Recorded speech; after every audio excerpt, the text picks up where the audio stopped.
suis rentrée en L1 en découverte parce que je ne savais pas vraiment les contenus des cours, ni même les pratiques sportives. Et c'est vrai que c'est un peu la surprise. On se retrouve avec beaucoup de cours théoriques et scientifiques. Je voudrais interpeller les lycéens sur les contenus de la formation et sur les conditions ou les prérequis qui permettent de réussir dans les meilleures conditions la première année. C'est vrai que les étudiants qui s'inscrivent en STAPS le font parce qu'ils aiment la pratique sportive, mais la pratique ne représente que 6 heures de cours par semaine. Alors c'est un peu le cliché, on pense qu'on vient en fac de sport pour faire du sport, se retrouve avec un public uniquement de sportifs. Et en fin de compte, on doit un peu plus approfondir, notamment la théorie des sports et les contenus scientifiques qui occupent vraiment un gros coefficient par rapport au sport. Les matières scientifiques représentent un gros volume de cours, à peu près 12 heures par semaine. Les étudiants qui réussissent le plus facilement sont les étudiants qui disposent d'un bac général avec un pourcentage de bac S relativement important. Et puis, en dehors des bacs généraux, des difficultés importantes, voire très importantes pour certains types de baccalauréat. Tout étudiant qui entame un cursus STAPS doit s'attendre à être confronté à une activité de recherche. En effet, comme toutes les autres composantes universitaires, les STAPS proposent une formation à la recherche, par la recherche et pour la recherche. Donc en fait, en licence, c'est surtout un apprenti-chercheur qui est formé, l'idée étant surtout de donner le goût à cette activité de recherche, mais la véritable activité de recherche, elle démarre avec le Master 1 et le Master 2, et puis pour les étudiants qui poursuivront, avec le doctorat. Moi, je viens d'un bac S, sciences de l'ingénieur. Les contenus qui sont réellement enseignés en STAPS, ce ne sont pas que des sports. Il y aura des matières comme l'anatomie, la physiologie musculaire, l'histoire des activités physiques et sportives. L'étudiant en première année ne choisit pas les pratiques qu'il va faire. C'est donc important qu'il accepte de s'engager dans n'importe quelle activité sportive, de la gym, de la natation, des sports collectifs, des sports de combat. Il ne faut pas comparer la note qu'on a pu avoir en EPS au lycée avec les attentes de la formation STAPS. Le contexte est complètement différent et les objectifs sont complètement différents. Je suis arrivée donc avec certains a priori, j'avais peur que les gens soient super forts, qu'il y ait un niveau très élevé en sport, que je n'arrive pas à tenir la route. Et j'ai été agréablement surprise parce qu'au final, il faut juste être polyvalent, toucher un peu à tout. Au-delà de disposer d'une bonne condition physique pour pouvoir avoir une bonne note donc, dans la pratique, il suffit d'être polyvalent. Parce que bien sûr, c'est pas parce qu'on court vite qu'on va être très bon gymnaste.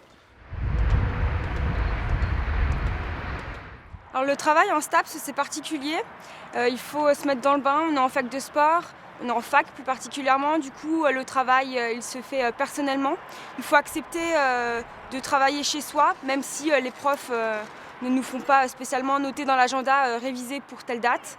Il faut quand même savoir se réguler et puis adapter un certain rythme. Donc on a les cours la journée, on a l'entraînement le soir. Si on sort tous les soirs, ça va pas non plus. Il faut avoir un certain rythme de vie, le sommeil c'est important parce que sinon on peut pas assurer en sport le lendemain. Il faut surtout pas hésiter non plus à interpeller un professeur lors d'une explication. Pour travailler, on peut aussi leur demander des annales, voir quel type de questions qui sont posées chaque année. Il y a aussi une bibliothèque universitaire pour la partie théorie sportive. Il faut échanger, pas se cibler « oh, je dois apprendre le cours par cœur », mais il faut vraiment être curieux et puis s'intéresser à plein de choses. Et je pense que c'est comme ça qu'on arrive à aller loin après. Globalement, la première année de licence STAPS est une année sélective pour des étudiants qui ne seraient pas capables de s'auto-contraindre, qui ne seraient pas capables d'autodiscipline, de travailler par eux-mêmes et qui ne disposeraient pas d'un bagage de connaissances, d'une culture générale suffisante en première année. C'est un peu un cliché aussi de croire que la fac de sport, c'est que pour être prof de sport.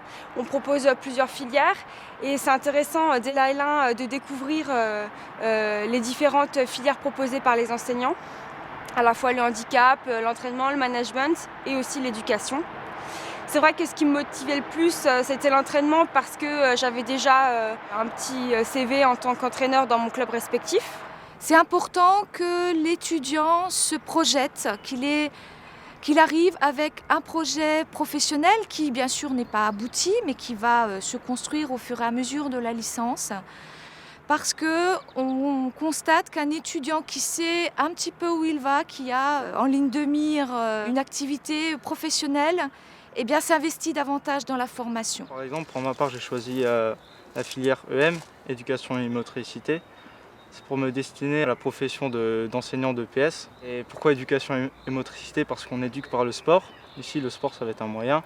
Et je me suis rendu compte qu'il y avait vraiment différentes filières. Il y avait plusieurs filières. C'est pas que prof de sport. Il y a vraiment beaucoup plus de débouchés, d'emplois que ça. Moi, j'avais le temps la première année de travailler dans le périscolaire. Je proposais des activités sportives à des enfants. Et ça aide vraiment. Non seulement on se projette déjà un peu plus dans l'avenir, on sait... voilà, est-ce que l'animation c'est fait pour moi? Est-ce que je veux travailler avec des enfants, avec des adultes? Est-ce que je veux proposer des petites activités ou cibler une activité précise? Je pense qu'il faut vraiment, en première année, surtout toucher à tout pour savoir vers quoi on va s'orienter plus tard. Moi, je me suis tout de suite sentie à l'aise en APA. Donc, c'est activité physique adaptée et santé. Parce que pour moi, le sport, c'est pas que la performance. Donc la première année de licence TAPS s'inscrit dans une offre plus large, une offre Lorraine. Plus spécifiquement sur Nancy et sur notre antenne d'Épinal, on dispose maintenant d'une certaine expertise en matière d'accueil d'étudiants en situation de handicap. On a une certaine expérience, une bonne expérience dans le domaine de l'accueil des étudiants haut niveau sur liste ministérielle pour lesquels on aménage et on adapte des parcours de formation pour que l'étudiant puisse à la fois mener son cursus universitaire et poursuivre son parcours sportif au plus haut niveau. Donc les études en STAPS sont exigeantes tant au point de vue physique qu'au point de vue intellectuel. Elles nécessitent donc un travail régulier, un travail personnel régulier pour pouvoir s'approprier toutes ces connaissances aussi bien théoriques que méthodologiques.